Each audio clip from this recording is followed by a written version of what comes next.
Welcome to the Joy Lab podcast, where we help you uncover and foster your most joyful self. Your hosts, Dr. Henry Emmons and Dr. Amy Prasek, bring you the ideal mix of soulful and scientifically sound tools to spark your joy, even when it feels dark. When you're ready to experiment with more joy, combine this podcast with the full Joy Lab program over at joylab.coach. Hello, I'm Henry Emmons, and welcome to Joy Lab. And I'm Amy Prasek.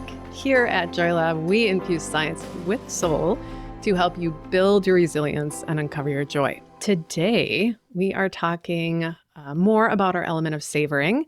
We are going to first talk about California psychics, and then we'll dive into a really surprising, but then when you think about it, a more very obvious strategy to boost savoring your life. This is what happens when Henry lets me take the lead on an episode. It gets really weird. Well, you got my attention, Amy, and I'm okay with weirdness, so let's go for it. Yes. Okay, so here's how it started. I was up a little too late recently, coming on the heels of our Savoring and Sleep episode. I was watching TV too late, and this commercial came on from California psychics. I'm not trashing psychics here also. I think there are many ways of knowing. But the whole premise of the commercial was, and really the whole theme of their campaign, I think, is what they call experiencing the joy of certainty. And it did not sit well with me. I think it's A, not true, and B, impossible. Maybe the same things there. I don't actually think joy and certainty are correlated. And I think certainty is the only thing that I can 100% be certain about that it doesn't exist in our natural world. So my first take on this is that I agree with you. Certainty is not a pathway to joy in my book. One of our elements of joy, in fact, is curiosity, which seems to thrive on uncertainty or on you might call not knowing. And I'm a fan of not knowing, so I am curious to see where you're going with this. Me too. Okay, good. So I hope everybody listening is curious as well. As promised, now I'm going to highlight that super surprising, very obvious strategy to boost savoring, and it is related to the notion of the joy of certainty. So there's a study I want to highlight. It's from Gregory, Quidbach, Haas, and Piff. But first, I want to quote a little summary from this article about the experience of uncertainty. And I think we can resonate here. Here it is. Uncertainty is ubiquitous and typically unpleasant, upending people's desires to view the world as ordered and controllable. When the predictability of the social world is threatened, chaos and uncertainty produce anxiety and distress. To mitigate these negative effects, people may engage in various emotion regulation and coping strategies, including pursuing material or social resources, enhancing certainty in social judgments, or even engaging in violent religious zealotry. You can see why the California psychics decided joy of certainty might be a good idea. Yeah. Well, when I listen to that description, I can begin to see the issue that you have with uncertainty. I still think there's a big difference between chaos, which is, I think, really distressing, and uncertainty, which might be distressing, but I wonder if it's just because we let it be distressing. So, the authors of that study, I think, are describing how people might react to uncertainty by using some coping strategies that aren't actually very skillful. Kind of thinking back to the Buddhist concept that we have talked about here, that pain is unavoidable in life, but emotional suffering is avoidable. There's that difference between pain being the things that happen to us we have no control over, and then creating our own emotional suffering because of how we react to things. And again, that in that line of thinking, the problem is our attachment to things going a certain way that creates the suffering, not the thing itself. So maybe I'm kind of digging a little too deep here, but in this case, it just seems that it's one's attachment to absolute certainty that is driving those behaviors that are in and of themselves are painful. And, maybe we'd be better off if we could learn to accept that life is uncertain, kind of like you were saying earlier, Amy. Yeah, you're nailing it here, Henry. This is what I want to get into. And the authors do note there is a difference between chaos and uncertainty. And when we're not aware, it can be hard to tell the difference as well. So there's a piece, so I want to get into this study. The piece I want to highlight, this was a group of 3 studies, but I'm going to focus on just this study number 3, as they call it, which had 201 participants. So it was a good-sized study. So the researchers had a stack of flyers, and they had them in random order, and there were 2 different versions. So one had the words, "Life is unpredictable," written at the top. And then on the other one, it was written, "Life is constant." And then the remaining content on the flyers was identical. Both versions had a picture of a rose and the phrase that said, "Stop and smell the roses." And so when the researchers saw somebody walking alone, they'd hand them a flyer.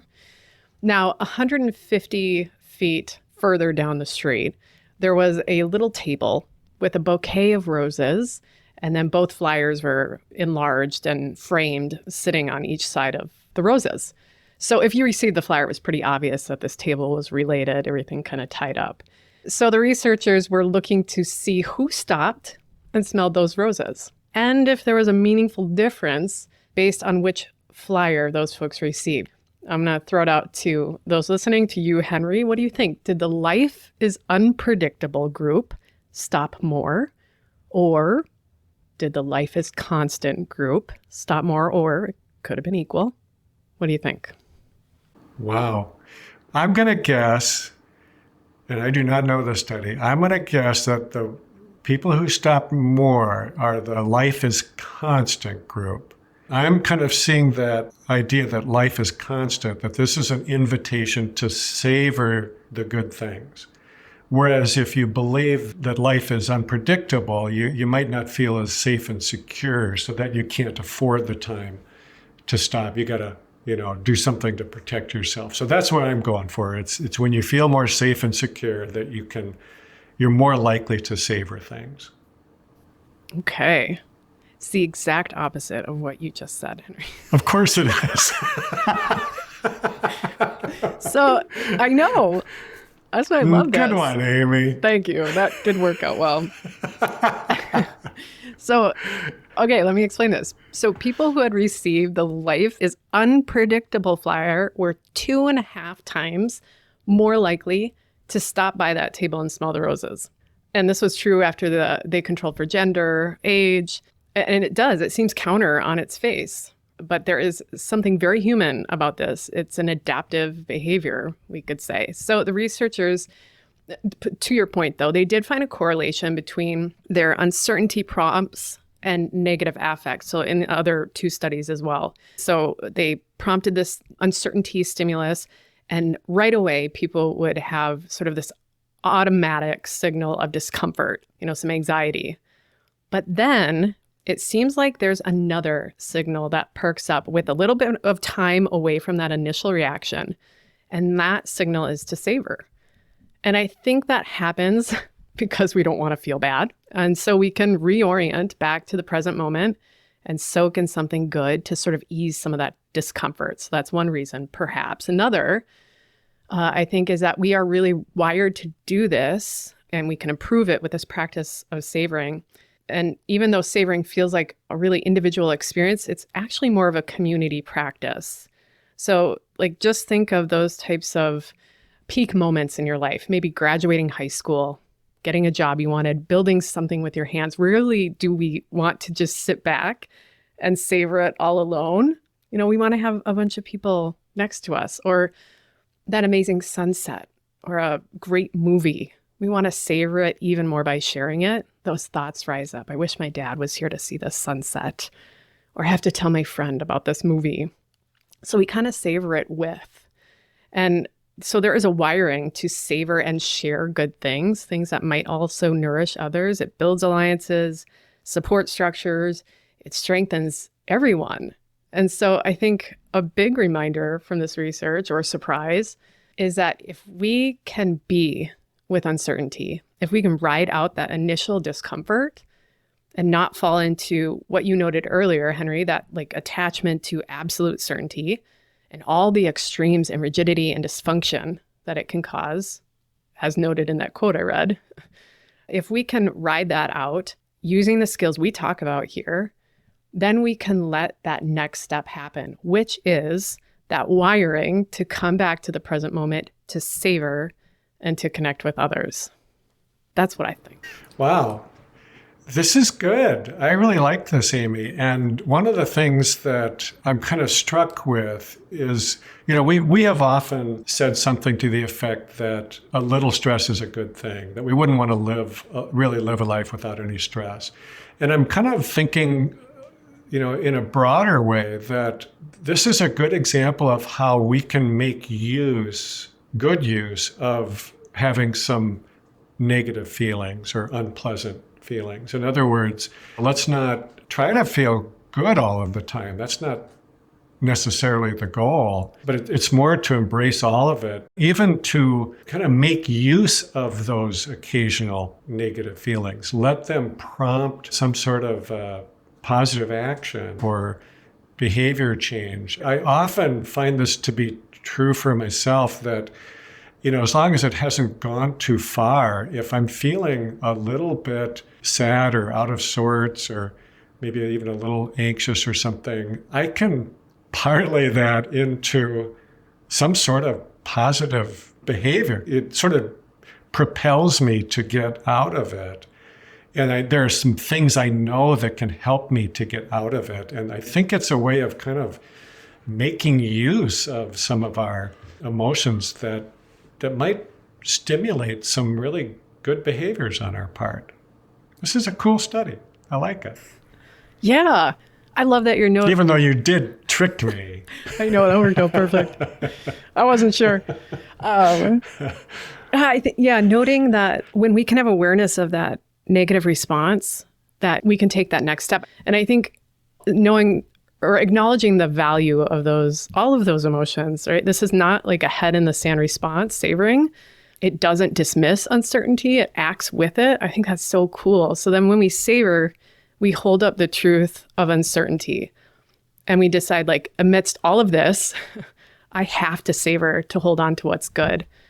I think many of us can relate to having someone close to us die, for example, and then that common feeling that arises at some point, that feeling of fragility, that life is short, that you just never know. And I think, and that yearning that arises so often, the yearning to be more present then, to be there for life, to savor it more. There's this quote from grief researcher, Dr. Lucy Hone, and she says, "Don't let what you've lost take away what you love." That to me is uncertainty and savoring, like, in perfect harmony. And then, like you said, action can come from that place. Yeah, and I'm wondering if maybe the intervention here, the handing out of the flyer that life is uncertain, it might have been a way that helped to raise people's awareness, to make them aware that they're carrying that feeling of uncertainty, So being aware of some of our feelings that we don't always like is, again, it can be a good thing. We don't need to deny them or suppress them or try to create the opposite so we're always feeling something positive. Yeah. That's why, like you said, curiosity is one of our elements of joy. Intellectual humility is essential. And when we embrace that space, it creates so many more opportunities. You don't get stuck in that rigidity. It's related to a lot of positive outcomes of well-being. So I hope savoring resonates with all of you listening here. As a pessimist myself, this has been a super essential skill for me to train. I'm pretty confident that 20 years ago, if I would have gotten that uncertainty flyer, anxiety would have risen up in me. And then I would have walked past those roses. I would have crumpled up that paper, thrown it in the recycling, and gone about my day in rigidity and tension. It's surprisingly powerful, this practice of savoring. So to close our time today, I want to share some wisdom from the French poet Pierre de Ronsard. Here it is. And since what comes tomorrow, who can say? Live, pluck the roses of the world today. Thank you for listening to the Joy Lab podcast. If you enjoyed today's show, visit joylab.coach to learn more about the full Joy Lab program. Be sure to rate and review us wherever you listen to your favorite podcasts. Please remember that this content is for informational and educational purposes only. It is not intended to provide medical advice and is not a replacement for advice and treatment from a medical professional. Please consult your doctor or other qualified health professional before beginning any diet change, supplement, or lifestyle program. Please see our terms for more information.